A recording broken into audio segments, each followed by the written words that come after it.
One of Hollywood's biggest movie producers is targeting the NRA. Harvey Weinstein announcing he is working on a secret project, a movie about guns that will make the NRA wish they weren't alive.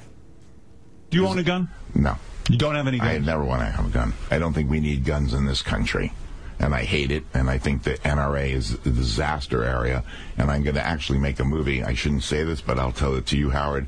I'm going to make a movie with Meryl Streep, and we're going to take this issue head on, and they're going to wish they weren't alive after I'm done with them. But wait a minute, hold it. Weinstein is behind some of Hollywood's most violent films. For decades, he's been cashing in big on movies like this.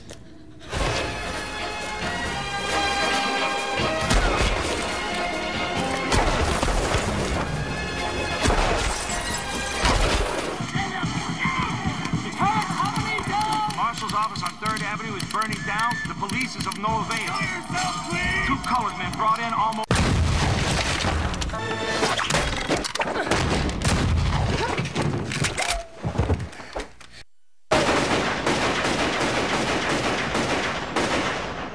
So come December, will Harvey Weinstein be accepting the biggest hypocrite of the year 2014 award? We're back with Senator Ted Cruz. It's unbelievable, isn't it? You know, the Hollywood liberal elites, they have their view of things. I have to say that first clip, my daughters would be very dismayed to see Frosty getting shot. Yeah, I mean, actually, no, I think we probably toned it down a tad bit because we want to show people getting their heads blown off on the air. But it's not like Harvey Weinstein is known for, for his, for cartoons. Well, and the final clip from Kill Bill, I mean, some of one of the most epically violent scenes. When Uma Thurman with a sword severs the limbs of the crazy 88, but you don't see people wanting to ban knives. Well, you know what I don't get is like, okay, you have to. I can't understand why Harvey Weinstein wants to get caught being a hypocrite. I mean, this one's so obvious. This one's an easy one. I mean, like there's no sort of self-preservation on this one. Well, the great thing is the market will take care of this, because these left-wing propaganda films that people like Weinstein like to put out, they never sell any tickets. So if he wants to lose some money preaching, and look, the hypocrisy of a rich Hollywood producer that lives in a fancy neighborhood with all sorts of police protection, and he says he doesn't own a gun, but I bet you there's a good odds that he has armed security around him. Well, that's what I've read, that he has a private security detail. And his answer is for the single mom who lives in the inner city, who has to ride the subway late at night, who works 2 jobs, and who has a real threat of violence. He's telling her she can't protect herself. And listen, that's not a message the American people agree with. We have a right to protect ourselves. It's protected in the Constitution. And even if liberal Hollywood types want to take it away, it isn't going anywhere. Well, there's almost, I look at it a little bit different, like the death of sort of shame.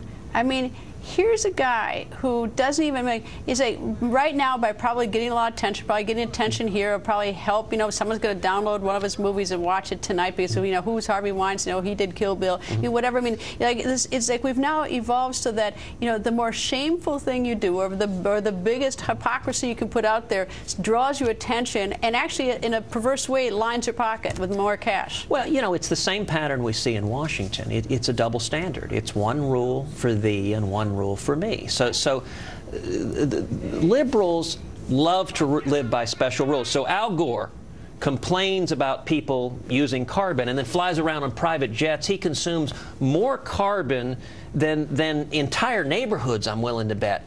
But they want different rules for hardworking Americans than for everyone else. I can just imagine the talk around some dinner table in Hollywood tonight as they're all sort of, as the people who make really violent and really ugly movies are talking about this. That's what that's what gets me. Well, they're very happy to try to control the American people. And listen, you see the elites on both coasts that look down on the American people. They consider most of this country flyover country. And they don't. It's the same problem we see in Washington. We see it with career politicians in Washington, that they look down on their constituents as gullible rubes, and they don't listen. Well, it would be more potent to handle violence if they didn't make it so, quote, cool. That would be more potent and send a better message. Anyway, Senator, always nice to see you. Thank you, sir. It's great to be with you, Greta.